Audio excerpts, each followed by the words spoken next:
काँग्रेसमध्ये टिळक घराण्याचं स्थान सर्वांना कल्पना आहे। काँग्रेसचे सगळ्यात पहिले मोठे नेते, राष्ट्रीय नेते होते लोकमान्य टिळक आणि त्यांचा हा वारसा बराच काळ टिकून राहिला होता।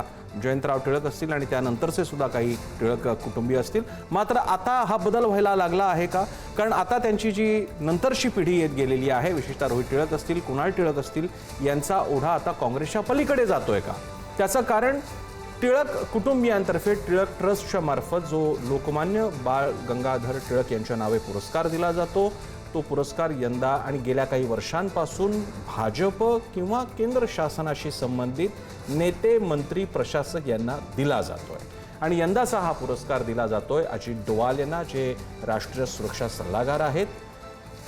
सध्या जे टिळक कुटुंबियांमधले रोहित टिळक आहेत, जे सध्या थोरले आहेत त्या कुटुंबियांमध्ये, ते काँग्रेसच्या तिकिटावर 2 वेळा विधानसभा निवडणूक लढवली आहेत आणि टिळक परिवारातील काँग्रेसचे शेवटचे प्रमुख प्रतिनिधी म्हणून त्यांच्याकडे पाहिलं जात होतं।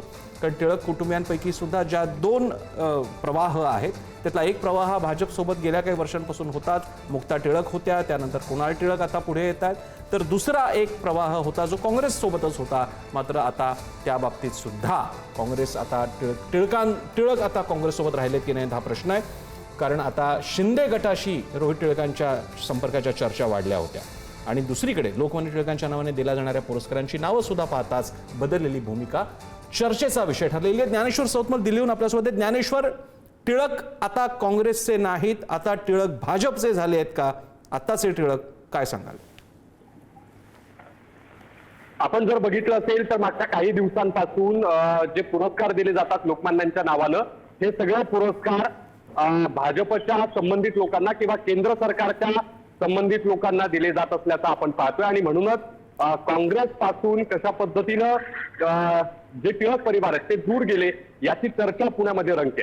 आपण जसा उल्लेख केला तसं मुक्ता टिळक ह्या भाजपच्या महापौर होत्या, कुणाल टिळक सध्या भाजपचे नगरसेवक आहेत आणि सोडचिठ्ठी दिलेली आहे ती म्हणजे या सगळ्या परिस्थितीत रोहित टिळक यांनी काँग्रेस पासून, तर आपण मागच्या अनेक दिवसांचा जर विचार केला तर काँग्रेस पासून रोहित टिळक तर दूर गेलेच, पण शिंदेच्या शिवसेनेच्या मागच्या काही दिवसांमध्ये ते संपर्कात असल्याचं आपण पाहिलं आणि त्यासोबतच भाजपसोबत देखील त्यांची जवळीक जी आहे ती मागच्या काही दिवसांपासून वाढल्याचं आपण पाहतोय। कारण मागचे अनेक पुरस्कार जे आहेत ते सगळे पुरस्कार गडकरी असतील, पंतप्रधान नरेंद्र मोदी असतील आणि आत्ताचा जो पुरस्कार दिला जातोय तो पुरस्कार देखील अजित डोवाल यांना दिला जातो। जो पुरस्कार घेणारे अजित डोवाल आणि ज्यांच्या हस्ते खरं म्हणजे दिला जातोय ते आहेत अमित शहा।